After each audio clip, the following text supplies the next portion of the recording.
je leur ai transmis kenn waxuma ci dara sauf que conseillé nañ ma bul dem OFNAC xam ngeen OFNAC tamit lu fa am yëgu leen ko. OFNAC waaw yëg nañu ko mais bëgg nañu aussi am ci xalaatu ki nga xam ne moom mooy docteur Niang. am na xam ngeen lu fa am. xam ngeen le décret bi Macky génne pour teg fa monsieur Guèye monsieur Serigne Bassirou. xamu leen ko. waaw xam nga. Diomaye mën na ko fa jëlee tey est-ce que vous le savez. bien sûr parce que xam Diomaye mënu ko jëlee. waaw il faut nga dem xawma assemblée nationale pour jëlee ko. pour jëlee ko fa te xam nañu sax loolu mooy indi. il avait le pouvoir que ma jàppale nga sàcc moom mu libéré la. Bon, il a le pouvoir de libérer des gens qui sont accusés de corruption et de trucs. Donc vous voyez donc les xawma les clous xawma lan ay pièges yu mu bàyyi loon waa nouveau gouvernement bu ñuy ñëw. Et comment il se protégeait aussi ça veut dire que ñëpp dañu doon defe ne tey la révision des comptes dafa waroon jaar OFNAC. ban dossier révision des comptes moo jaar OFNAC. moo ñu jaaxal. ah mais justement parce que justement. ka fa nekk wóoluwuñ ko. non mais bokkul ci ñoom. te dañ ko jox ay prérogatives yoo xam ne tey bu ko neexoon tey mu ne na Farba génn. si dossier Farba bu ñu ko defoon ci moom. bu ne nañu libéré Farba dañ koy libéré. te on se rappelle tamit Seynabou Ndiaye moom jotoon na teg ay dossiers ci kaw table bi malheureusement ces dossiers n'ont pas été exploités tout simplement. yu kudd yu tegu woon. yooyu la. mais kudd bi dafa jeex sax mais mu prolongé ko. parce que l'OFNAC là c'est une prolongation du coude du cam-cam. C'est une prolongation parce que koo fa yóbbu bu neexulee Bassirou du delloo xaalis bi duñ ko tëj. Macky moo mën a galgal la taxoon roof fa sëñ Bassirou Gueye. loolu mooy les lois scélérates yi mu tegoon ay généraux yu nekkoon ay xawma leen ay gobi mu teg leen ay généraux jël généraux yëpp yokk seen salaire boo xam ne tey salaire nit boo ko laalee xam nga dafa. non kii piège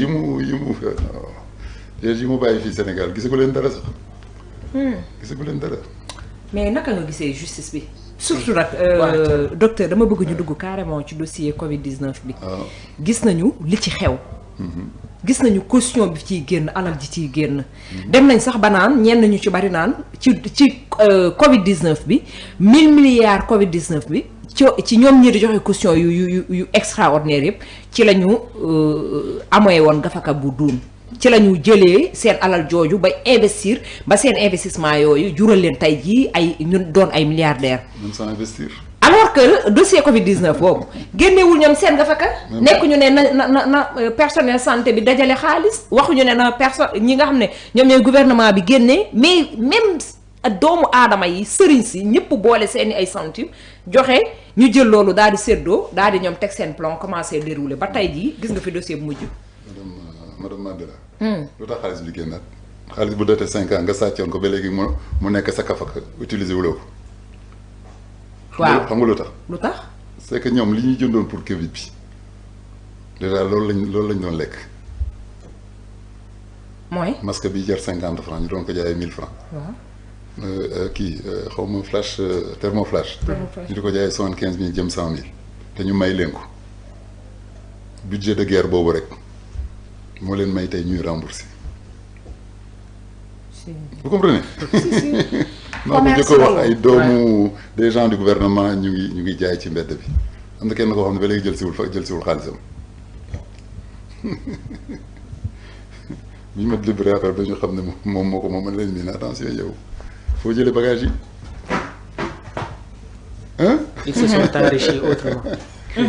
Donc pendant le Covid même waxuma ne seulement ils ont partagé l'argent. Mais tout ce qui venait te yéen da ngeen ne 1000 milliards lépp na 1000 milliards. Regardez les organismes vaccin yi may ñu ko. vaccin yi bay ñaata milliards wala milliards la jar. ñaata pays ñoo envoyé ay masques ñoo envoyé ay tenues ñoo envoyé ay casaques ñoo envoyé ay médicaments. C'est que 1000 milliards bu ñu nekkoon waruñu ko woon laal sax tellement on avait déjà l'OMS ngeen fàtte OMS tam dafa amoon budget de. dafa amoon budget pour la pandémie. en dollars. Et certains partenaires. Budget en dollars. En dollars. Combien de dollars? dem na xool ko yéen investigateurs yi.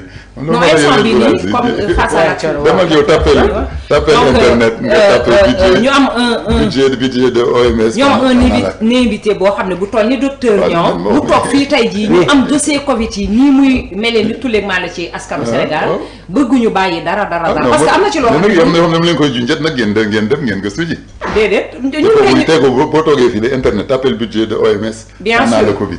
ñu ngi gëstu. yaa ngi déglu ma la wax. ñu ngi gëstu te lépp luñ ci gis. voilà comme ni ñu boo gisee tey ñii mën a rembourser xaalis bi. ku ñu jàpp yow jëloon nga kii. mais kenn ki lu ñu wax dañu fa doon loué ay magasin à 550 000 par mois lu ma doon def ci magasin yi xaalis bi mu jël. xaalis bi mu jël la doon def ci magasin. magasin bi moo ma jaaxal am lu mu jëloon def xam nga. lan la ci doon def. masque yi ñu doon jox ak matériel yi ñu doon jox pour lutter contre le kii. la ci doon kam. la ci doon denc di ko jaaywaat. def ko dépôt ka def ko dépôt. man waxu leen lii tax ma dénoncer le kii man ay appareils yi boo xam ne dama ko jënd ci quelqu'un qui a tout parce que sinon on se serait aujourd'hui en prison pour recel. Société normale yoo xam ne dañuy dem présenter au marché il y avait même pas de marché à cette époque offre da ngay ñëw nga xaritoo sama xarit bi monsieur Sarr. nga jógee wala kii nga xaritoo moom nga mën la déggu leen benn agence de voyage dégg naa moo am le plus de marché de tout le truc.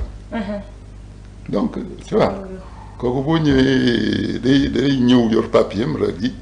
ñu commandé ko 10 appareils mu jënd 20 appareils surtout que dafay douane daawuñu fay douane daawuñu fay dara. ñoom toutes les facilités parce que c'était urgent.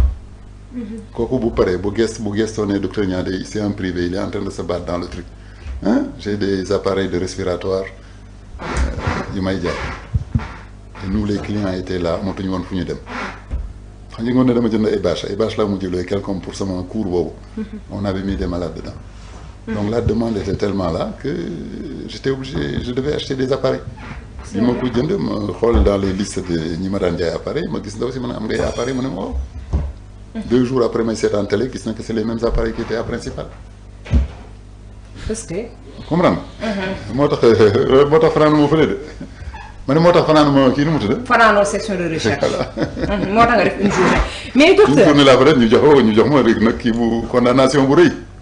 boo demee noppil. yaa ngi condamnation boobu. waaw moom lañ wax ñu bari boo ko sa gémmañ nga noppi. au temps du régime de Macky Sall amoon na benn jamono moom comme li nga wax nii dañ naan la sa liberté xam nga ñuy caution la ñuy jëndee seen liberté mais sa liberté da nga koy jëndee. lu ma sax te si j'avais pas raison sax ñu ne ma demal tëj sa gémmañ j'aurais compris. waaw mais tu as raison on te libère mais demal tëj sa gémmañ. mais est-ce que boobu docteur. mais moo tax tëjoon sama gémmañ parce que je sais que. ci ay naxee mbaare mënuñu ma chantage bu fekkoon dañ ne ma yow c'est vrai que da nga sàcce wala da nga recélé wala da nga ci bokk.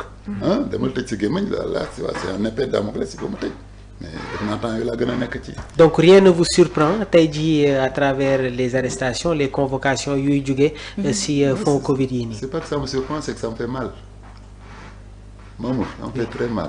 daf la metti.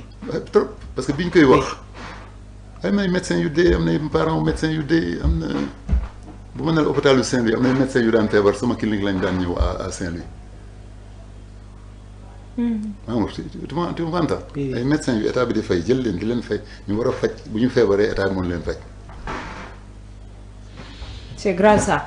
mais Saint-Louis n'avait rien reçu de tout ce qu'on disait ici ay millions de machins de millions de ay milliards de trucs donc c'était arrivé à un niveau boo xam ne on était devenus des animaux. Vous connaissez des animaux ay wala li ma lay wax sax comme li jàppee leen comme ay bàyyi ma ay dëmm xam nga dëmm. ñu dem ba jàppee leen ay dëmm je crois pas. mais dafa dem ba c'est le seul terme que tu peux utiliser pour des gens comme ça. wallaay. ñuy naan deretu nit ki nii de nga xam ne boo ko joxoon masque jox ko kii mu jóg oxygène da nga mën a fàtte oxygène le plus grand bagage c'était l'oxygène. parce que c'était une maladie respiratoire. c'était une maladie respiratoire boo xam ne fii Fann dañ leen jox budget wu xaw ma 50 millions ñu dem jëndi appareil yu 10 millions appareil bi panne. wallaay ñi ñu branché woon ñëpp guddi boobu la ñu dee. mais docteur naka nga gisee tey jii bi ñuy wax ne fonds Covid 19 non seulement personnel de santé rek xëy na la waroon a concerné mais tey nga gis ci yeneen ministères yoo xam ne dafa dem ba affaire bi dem ba ci ñoom mu nekkoon mbirum paccoo boo xam ne nii daanaka sama xarit la xëy na mi ngi ci ministère bee DAGE yi gis nañ DAGE ministre waaw. ni leen utiliser dama leen yërëm comme comme sama waay rek comme Farba rek la ma leen yërëm quoi. parce que bu ñu nee d'âge bi il est indépendant mais xaalis bu muy génn yaa koy signé. fu mu war a jëlee 10 000 francs nga signé ko 10 millions. mais kooku xam naa ne day mais kër yu bëri jabar bu ko jabar ki boo xam ne kër yu bëri am na ministre yoo xam ne seen jabar ñoo doon jënd kër yi. parce que xaalis boobu doo ko joxe mais en mai. dañ lay wax ne demal fële ci buntu kër ga léegi di nga fa fekk sama benn frère bu tudd Mamour. mu jox la benn sac. est-ce que yàlla. donc quand même donc ils avaient cette technique c'est des bandits à col blanc dañuy jàng bay maîtriser li ñu maîtriser ministre bi ñu yoroon c'était un économiste. suñu ministre de la santé bi du woon c'était pas un économiste. oui voilà kooku xam nga ute na Farba boo ko joxoon xaalis ne ko yóbbul ma ko Bahamas du ko yóbbu de. li koy firndeel sax mooy sortie yi procureur amoon. vous avez compris ce que je dis. voilà bien sûr comprendre nañu bu baax kooku tamit xaalis bi mu doon jël yëpp doo ko gis ci benn compte. des experts dans la matière comme ni ko procureur yi signalé woon dama ci compte dërëm nga fay fekk wala ñaar dërëm. mais ñoom ñu war a spécialisé wu ci ay doon ay économistes ñii doon des personnes ñuy spécialisé wu ci mbirum sàcc te ñu jàngee ci école yi.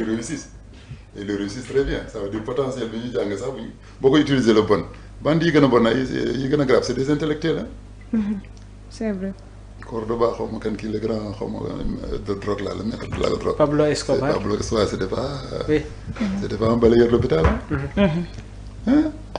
la mafia italienne ñi ko jiite. exactement amul école bu ñu jógewul école boo gis dañ fay dem jàngaat ba man. donc ce qui fait que la justice xam nga justice aussi ce qui est bien ce qui est mauvais c'est des textes. bu ñu xoolee ne ligne bii laaloo ko ñu ne la jël nga 100 millions mais demal. jël nga 100 millions mais gisuñ ko fenn ci say bagages. mais ça veut dire quoi jëloo 100 millions yi. ok mais ñu ñëwaat ci l'affaire Farba Ngom. ça m'intéresse parce que Farba Ngom aussi dañu doon soxla tey ji ku ko xam wala ku ko jege ñëw def yenn témoignages yi ak ñoom seen mais gis nañu que même démb bi mu toogee ak ñi nga xam ne ñoom ñooy enquêteurs yi sax. dafa buddee. audition bu toll ci 15 minutes. exactement waaw mu buddee dem banaan sax comme jàpp ngeen sama famille dem leen jàpp sama waajur wu jigéen. bu ko neexoon saa mu saaga leen. sa mel ne saagul fii préfet saagul fii kii. non waaye li amoon amatul li woon ni na. mais d'accord mais xam nga nit boo nekkee am na loo xam ne boo ko tàmmee bu nekkee sa deret du gaaw ba ay de. te en dehors de Farba sax am na ay rakam yoo xamante ne. comme waaye Farba mi nekkoon ci kilim yi. mais xam nga lu baax a baax. mais Farba mi nekkoon ci kilim yi. xam nga lu mu def lu baax a baax. waaw lan la def. benn bés hôpital principal salaire yi génnul woon. comment. dañu changé directeur. waaw directeur bii dem xam nga da yóbbuwaale li mu fa ne